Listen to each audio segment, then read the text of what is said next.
like for people to call you? My friends call me Lou. And, for reservations, it's always Countess. Okay, I like it. The name is Mrs. de Lesseps. Countess. Was he truly Prince Charming, or did he just have an awesome name? I met him and I knew that he was going to be my husband, basically. No, wait, now, why did you know? You know when you know. In French, they call it a coup de fou. What is your problem? That you just pretend you're something you're not. Does it really, truly impact your relationship to be on a reality show like you are? Does it not? There's a lot of stress that comes along with it. There's a lot of people knowing all about your business. It scared me, Luann. There was a stranger naked in a bed. You don't want to do a show like this if you have skeletons in your closet. They really turn it out for me. They show up for me. I always say I could fall and trip, and they would say, that was so elegant. Hey family, it's Carlos Watson. Guess who's stopping by? It's the Countess, Luann de Lesseps. You know her from Real Housewives of New York. Now she's got a wonderful cabaret show. It's coming all over the country, actually going beyond the US. Got to catch her in New York. It's coming up. Enjoy the Countess. Here she comes. Hey, Countess. Hi, how are you, Carlos? Good. Now, what do you like for people to call you? My friends call me Luann, or a lot of the times the housewives call me Lou. Okay. Okay. And, for reservations, it's always Countess. Okay, I like it. Now, are you a cook? Are you a chef? Do you have any culinary talents? I do cook because, I have 2 kids. And I lived in Europe for quite a few years. So I learned how to do a lot of cooking over there. And yeah, I love to cook. Luann, how do you look at this world right now? I feel like the last 2 years have been so dramatic between COVID and staying inside. And are you someone who looks out at the world and you're optimistic? Or are you someone who looks out at the world and you're like, we're in a tough spot? I always look at my glass full and not empty. The world is a hot mess. But I think, it's being kind to people, taking care of people, being loving, giving. I'm 100% an optimist as well too, and I come from optimists. My mom used to say that there are 2 kinds of people: they're fun generators and fun zappers. And she says they both hit tough spots, and when they hit a tough spot, someone can decide to zap the fun because it's not what they planned for, it's not what they want, it's not easy, it's not straightforward, and someone can decide we're gonna make this an adventure, we're gonna have some fun. We're gonna be fun generators. We're gonna create something good out of this. I do cabaret, so I have so much fun, playing with music.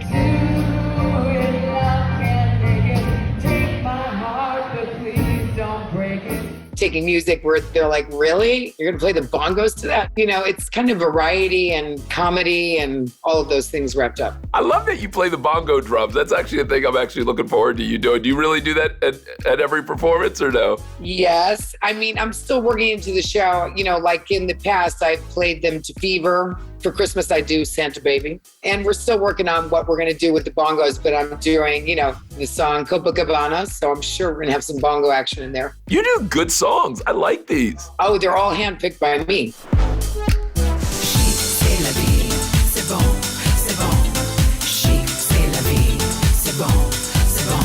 Now, where in Europe did you live? I lived in Italy first. I lived in Milan, and then I lived in Switzerland for a long time. But you're a Northeastern girl, though, yeah? Yeah, I'm just a simple girl from Connecticut who went to nursing school. I'm a nurse by training.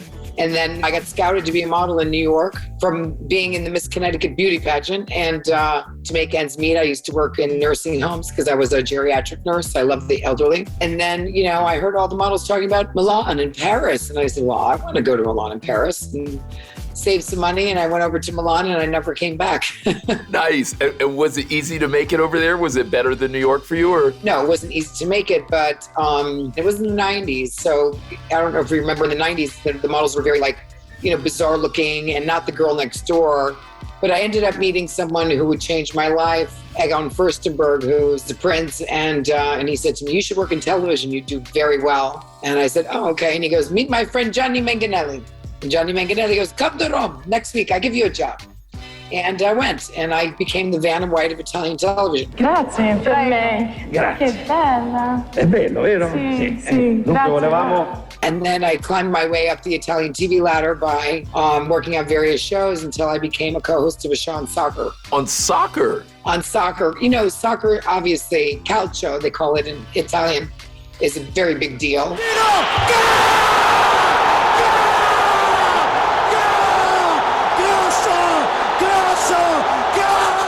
When I first went, they said, you can't speak Italian. Maybe you should learn some more Italian. And I realized if I could speak Italian, I could go really far. And so I went to the Berlitz School and I learned Italian. Of course, had a couple of Italian boyfriends. That helps. Nice. And then, I wound up co-hosting a show on soccer. And and I stayed for 3 years. And then I met my Prince Charming, the Count. All right, now was he truly Prince Charming or did he just have an awesome name? Well, no, he's amazing. So he met me the first time and then he came to me at a party the second time after he invited me to go skiing. And he came to me, he goes, you're going to be the mother of my children. I said, I know. No, wait, now why did you know? You know when you know. Love at first sight. In French, they call it a coup de fou. Oh, you guys had some kind of magic. Totally. That's why we have 2 beautiful children because, when children are born from pure magic, it's hard to not make them incredible. You know what I mean? Oh, camera's on me. Oh, wait a second, guys. And so fast forward, you're now a countess. Like, how does life change when you become a countess? It's an honor to have a title like that because, I don't know if you know anything about the de Lesseps, but they built the Suez Canal, the Panama Canal, and they gave the Statue of Liberty to America. It's a very important title in France because he was like one of the most important people in French history. And the only man that would ever change the world in terms of parting 2 seas. So yeah, people think, maybe I pulled it out of a Cracker Jacks box. I don't know. All right, you have siblings, right? You have 6 siblings, is that right? That's right. All right, now how did they react when all of a sudden their big little sister, Luann, is all of a sudden Countess? Like, were they calling you Countess or were they giving you a hard time? What were they doing? No, it wasn't really a thing. When I married Alex, we came to the States to see my family and we eloped. And so, he was just Alex. He was never Count. Can I order 2 large plain cheese pizzas? That's it. The name is Mrs. de Lesseps. Countess. Continue the story for me. So you guys stay in Europe and you eventually move back to the States and get into television or what? Or how do we end up getting to see you on Real Housewives? When I met Alex, he had rented a home in the Hamptons. And I said, oh, great. I love the Hamptons because I lived in New York. And I was at a party and I met Jill Zarin. Ramona walked in with a stick up her ass. Why is everybody so stressed out, I want to know? I don't know, I was Everybody's fine. on their high horse. Because Come Ramona on. walked in. Could we Move just on. stay? It's so ridiculous, Ramona, that you're making such a big deal over this when we have so many bigger deals to fight over. She said, I've been asked to do this show. Maybe you would like to do it. And they cast me on the Housewives. I was sitting there having a lovely moment with the ladies, and you came in your Herman Munster shoes. They're Louis Vuitton shoes, Well, even Louis Vuitton makes mistakes. I love the Real Housewives franchise. I think it's actually been one of the most interesting and powerful business franchises. You're talking about Jill. Yeah, pop culturally, it's been a phenomenon. Now, did you have any hesitation? Because I've talked to people before who had hesitation when it first started. And I think I've even talked to some people who turned it down in the early days. Well, first of all, the OC was around, but they never told me it was the Housewives of New York. It was called Manhattan Moms. And if I knew it was the OC, I don't think I would have done the show. Taylor, I'm gonna ask you to leave my house. You should go. You should go. You, Brandy. No. Excuse me. You. And did you feel like it was going to be a hit? I had no idea, we made hardly any money for the first season and it took off. And so I was very stunned and surprised by the popularity of the show. I had no idea it was going to be that, successful. This is amazing, seeing Luann with this guy. She's gonna scoop him up like King Kong and take him home. I'm dying. He comes up to Luann's knees. In retrospect, why did it work? I think it was really about how women, relationships, families, children, the struggles we all have as women, we kind of do it all. And I think that people can relate to that. And I think that the relationships that we have, people can relate to. And we were all kind of friendly. Women discovering each other and becoming friends and traveling together. And so it just kind of came together. What would have happened, do you think, if you hadn't done that? Like, if you can play sliding doors, what would have happened if you either hadn't gotten offered or you hadn't accepted it? I would have kept continuing my pursuance of television. What's the big deal? The big deal We is. brought guys back here, we had a good time. What's the big deal? What are they on a manhunt? And so what if I had a man in my room? I'm a grown woman. I can decide to do what I want with myself. And so what happens to relationships on the show? Like, you actually have lived it. Like, what happens? Does it really truly impact your relationship to be on a reality show like you are? Does it not? I think it's very hard to have a successful relationship on the show because there's a lot of stress that comes along with it. There's a lot of people knowing all about your business. So, you don't want to do a show like this if you have skeletons in your closet. And so what happens to family dynamics when dynamics change? What happened with you guys when you all of a sudden became famous and recognized? Well, I would say that they just started teasing me a lot more because I've never really changed. I'm really the same person. I think I owe that in part to being a nurse. And, I used to work on a respiratory unit with traumatic brain injuries. So I was lucky every single day I walked out of the hospital and could get in my car and drive away. So I've never taken that for granted. I don't consider myself a celebrity. One thing we are missing is a performance, maybe by someone who has their own Pandora station.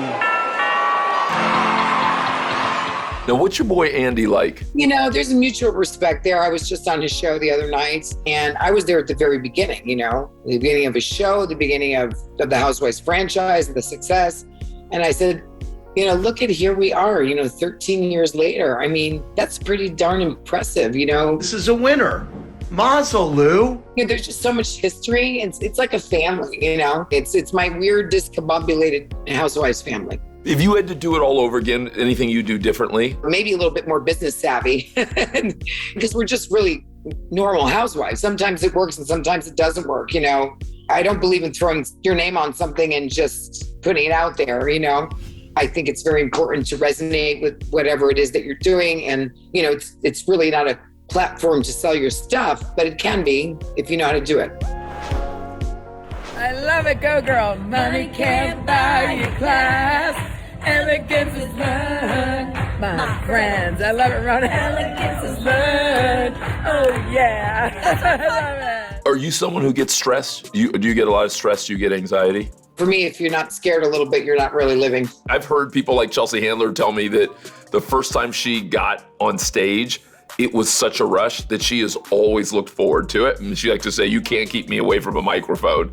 Are you someone where you get something, you just love being on stage and you love all of the positive return you get? Yeah, I always say, my fans are so supportive and they love me and I get out there and it's like, when people love you that much, it takes all your fear away because, I always say I could fall and trip and they would say, that was so elegant. It's incredible. They really turn it out for me. They show up for me. What a rare mood I'm in. Look at that outfit. It's almost like being with Jill. Oh my God, she wrote this. Like a bell that is ringing for me. And I put on a great show. I work very hard on my cabaret show. I have the director of Kristen Chenoweth and Barbara Streisand, and he's an icon in the business, and I get to work with someone like that. So I get excited about each show. You get that adrenaline, and it's like when it's over, sure, I'm, after a 14-day run, I'm like exhausted, but I do love the audience and the live performance. What are the New York shows? I'll be at Ridgefield Playhouse in Connecticut on April 16th and in New York, April 17th, 18th, and 19th at the iconic 54 Below Feinstein's, and then 19th, 21st, 22nd, and then April 23rd and 30th at Feinstein's. And then I'm doing Canada. I'm doing Toronto on June 3rd and Montreal on June 4th. And then I'll be out in LA. I want to do something with you called Rapid Fire. You mind if I do a little rapid fire with you? Sure. That's why I'm a reality star. All right, your favorite movie of all time? An Officer and a Gentleman. Way to go, Paula! Way to go! Most beautiful place you've ever been? Paris. If you could have dinner with anyone, dead or alive? Everybody thinks I'm so crazy. George Burns. I smoke between 15 and 20 cigars a day. Yeah. And it's very exciting. Yeah. At 93, if I can get it into a holder. No way. Why old George Burns? I told you I love the elderly. Do you know what? He was very funny. I just loved him. I just wanted to squeeze his cheeks. I just loved him. Last time you were scared? Every day. Hey, well, now, before I let you go, I want you to fast forward. You and I get together in 20 years. Where do we get together and what's true? Oh, you'll probably find me in Saint-Tropez on the beach somewhere. Hey, you're fantastic. Thank you, and I hope I see you soon. All right. Thanks so much, Carlos. Appreciate it. Nice to meet you. Nice to meet you. Hey, I hope you enjoyed the Countess as much as I did. So down to earth and interesting, such an improbable story from nurse to model to moving to Italy to all of a sudden married to a Count, French aristocrat. And I love what she said about the magic of love. Good for her for having experienced it. Something tells me she's going to see it again. All right, listen, I hope you're enjoying this show. Every weekday, we got something special for you. Come see us.